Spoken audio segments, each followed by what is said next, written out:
Hey, hey, hey. Time for another out-of-this-world story from rSpace.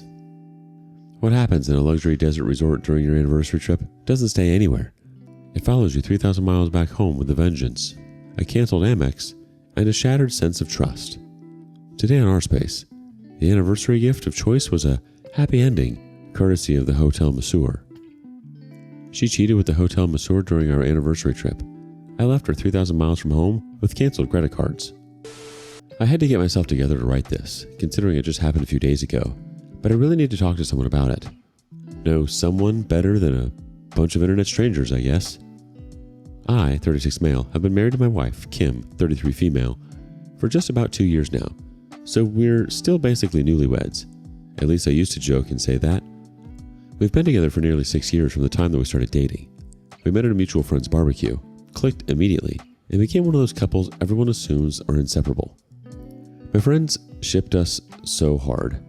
Every time and everywhere they could find an excuse to push us into each other's orbit, they took it. We didn't need the help, to be honest. We were bound to end up married, considering how close to each other we were. Up until what I'm writing about, I really thought that we had a good marriage. Every couple has issues, but it felt like we were in the honeymoon phase for so long. Or maybe I was just the one who was so much more in love with her than she was with me. But anyway, it shouldn't be a surprise that I wanted our second anniversary to be something memorable. We'd always talked about heading out west one day. We lived essentially our entire lives on the East Coast, especially to one of those luxury desert spa resorts. Kim loves spas, yoga retreats, that whole scene. I was more into nature and quiet hikes, the kind of peace you only find where the landscape stretches on and on. This trip felt like the perfect middle ground. I went all out and booked us into a 5-star resort. It was an all-inclusive package with a private hot tub in the deck, full spa access, daily massages, gourmet meals, the works. Just thinking about it, I really wanted it to be such a magnificent time for us both.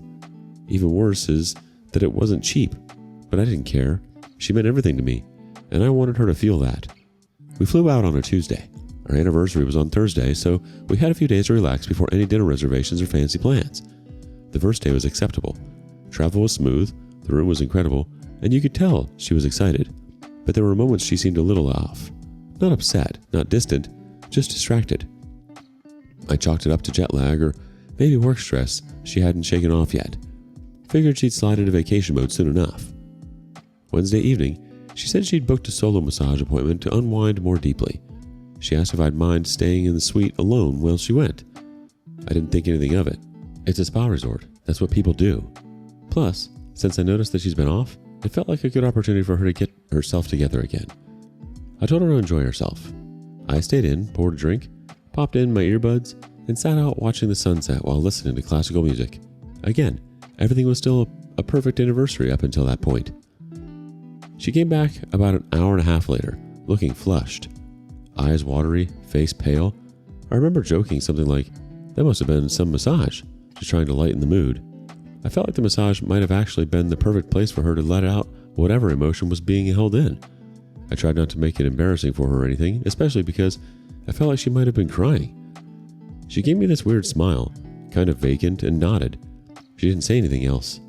I figured maybe she'd had some deep tissue work done, and it had hit a nerve or something. I didn't push it. Later that night, while we were lying in bed, she turned to me and said something that didn't register at first. Her voice was low, almost a whisper, but the words hit like a dang train. Devon, something happened during my massage today. I remember just staring at the ceiling. I remember my heart dropping as I heard it because it couldn't have been anything good. I thought maybe the masseur was rude or maybe he crossed a line somehow. I was really hoping that it wasn't some kind of sexual assault. An awkward comment at the very most, maybe. But no, I'll never forget the way she said it, word for word. He touched me. I didn't stop him, and I let him finish me. I felt like I had been shot. My brain was scrambled, trying to make sense of what I'd just heard.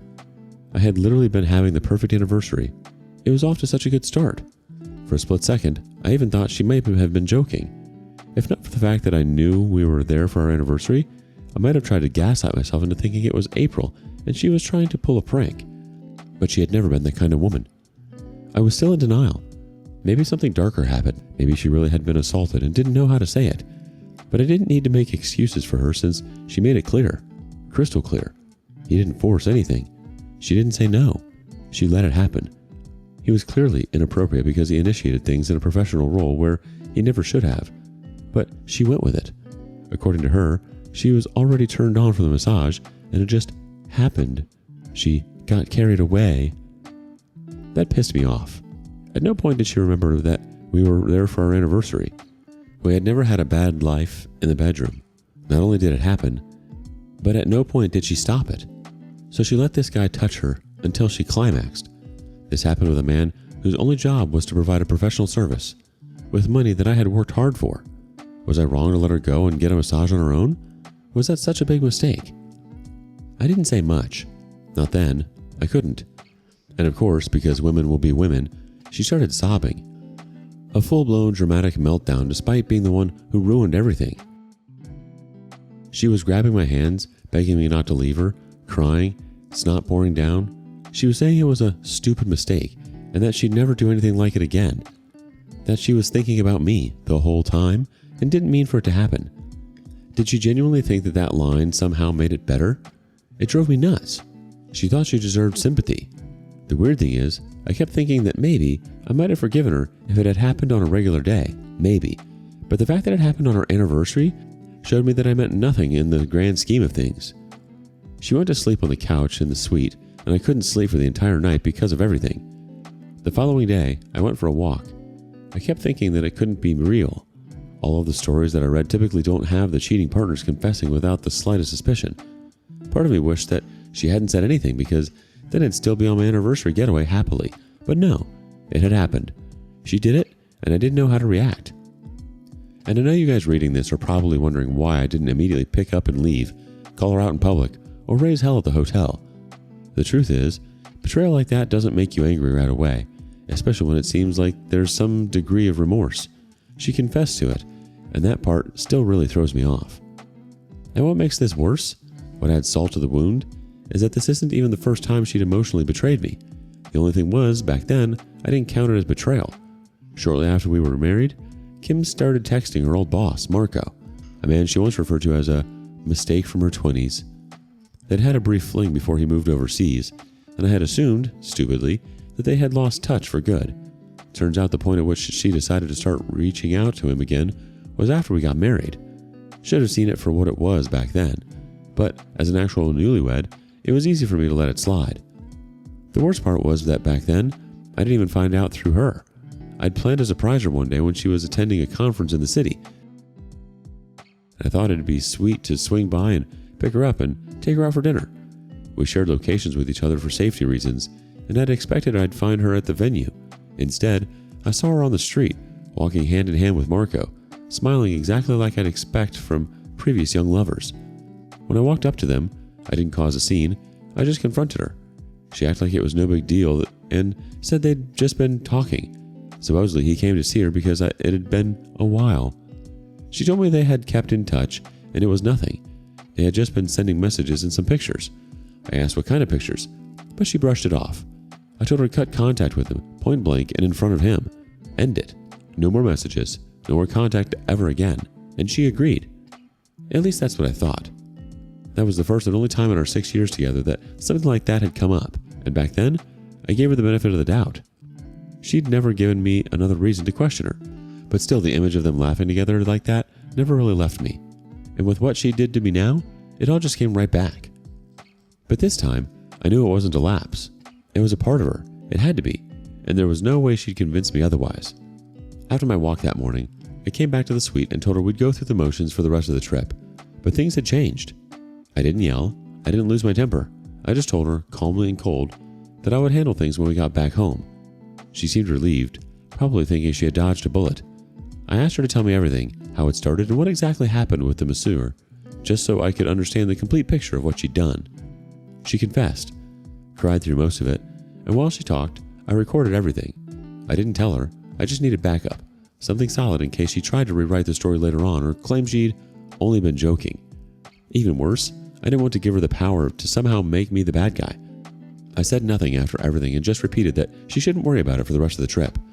but I knew that I wasn't going to wait until we got home. The next day was our actual anniversary. She wanted to go to a wine tasting event, and I played along, pretending like I was okay. We smiled for pictures, we laughed for the guide. I kissed her on the cheek. She probably thought the worst was over. She had no idea that while she was in the bathroom, I was moving up my return flight, booked it for the next morning as early as possible. I spent the whole night awake. I packed everything quietly in the dark while she slept. Before I left, I placed a note on the dresser. Happy anniversary. The rest of your stay is covered. Figure your way home, but it won't be with my money. We're done. Then I shut off my phone, got in the shuttle to the airport, and flew back home. I left her there about 3,000 miles away with nothing but her suitcase. She started to call me incessantly when I finally turned my phone back on a few hours later. I had hundreds of texts and enough voicemails that I couldn't take anymore. I didn't listen to all of them. One was just her screaming, and the other was her sobbing. I couldn't even stomach hearing the complete recordings. The masseur was generous enough so she could ask him to help her find her way back. I landed literally 2 days ago, and the hotel stay extends for another 2. I called the bank and froze all her joint credit cards. She still had her personal checking account, but that was mostly for coffee runs and makeup orders. She never kept much in there, maybe $200 tops. Meanwhile, my accounts covered rent, bills, groceries, and everything. She doesn't work full time, so there wasn't much for her. I know she'll ultimately be able to ask friends and family. Now I'm back here alone in our apartment, and she's still out there. I don't know if she's found a way to get back home yet. She hasn't shown up though, so I doubt she's in the state yet. I haven't heard anything from her side of the family either, and part of me wonders if I should call someone, or maybe the resort, to make sure she's okay. Part of me feels like I might have gone too far. At the same time, she said she'd never do something like this to me again. But she did. And now I don't even know how to move forward from this. I don't know what to feel or what to do. What's worse is that I don't feel I can trust her. Trust is crucial to me, and until now, I felt like I could trust anything she said. After the first incident, at least, I felt confident that it wouldn't happen again. But now I know that's not true, and she isn't willing to change. That's such a gut punch, especially after you put time, money, and effort into planning a trip for your anniversary. You were thinking about reconnecting and celebrating your relationship. Meanwhile, she was off making choices that completely disrespected that. She showed you where her priorities are, and it's not in the relationship the way you hoped. Update. I came here to deliver the final update to my mess of a marriage, but I was surprised by probably hundreds of messages talking about how I let her step all over me in the relationship. Obviously, the reason for that is because of the thing with her boss, Marco, if you can remember from the last post. It's weird because I agree that I messed up on that count, but I also think the onslaught was a bit unfair. It's not like I had evidence to confirm she was cheating with her boss, so cut me some slack here. Anyway, regarding leaving her all alone on the West Coast during our anniversary, it took her 4 days to make it back. That was 2 days longer than the hotel stay lasted. I should reiterate that I helped her in no way. She just walked into our apartment with her suitcase, looking like an absolute mess. She froze for a second when she saw me, but she didn't say anything to me for the first several hours. Later on, when she did talk, she didn't even act mad. She only explained that she had to call her sister for some extra cash, as her last bit of cash could only get her a cab into the city after getting someone to help her at the resort. And then came the ridiculous part. She said she'd been thinking, and she accepted how she messed things up at such an important time in her marriage.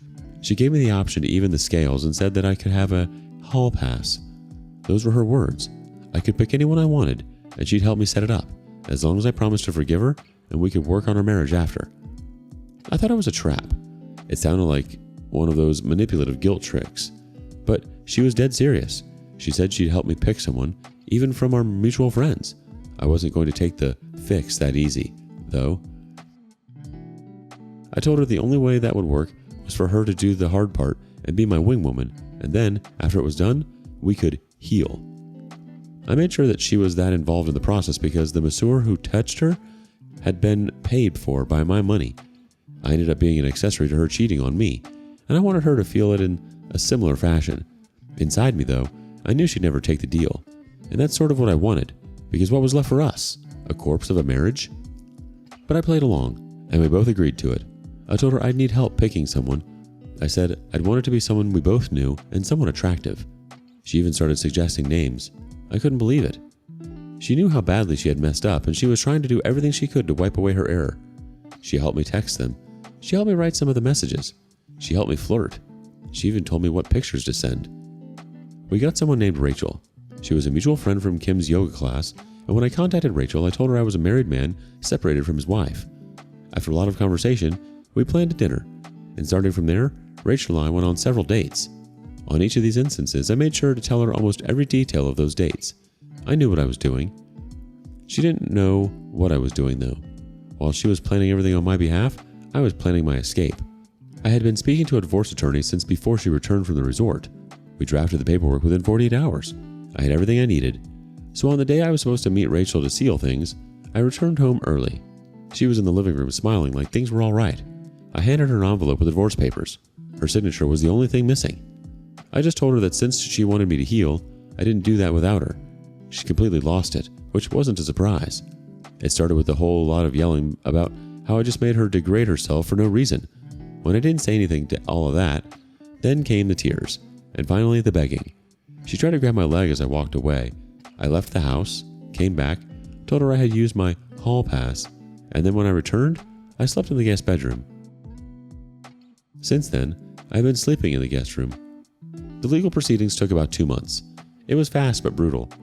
She walked away with her personal car, some furniture, and some costly kitchen appliances. She got alimony too, which wasn't surprising considering the disparity in her earnings. But that didn't wreck me. The house stayed with me, and that was a big win. As much as I hated her, the law couldn't give me that much leverage, especially since my revenge was pretty well documented and deemed to be cruel. I thought that would be the end of it, but nope. She kept calling, messaging, showing up at my gym and the house sometimes, and sending flowers. She was trying to act like we could still salvage something from it. She even sent me a playlist called For Our Healing. It was so much effort, and I wish she had simply put that effort in when a masseur was trying to touch her between the legs. Oh, and I never actually slept with Rachel.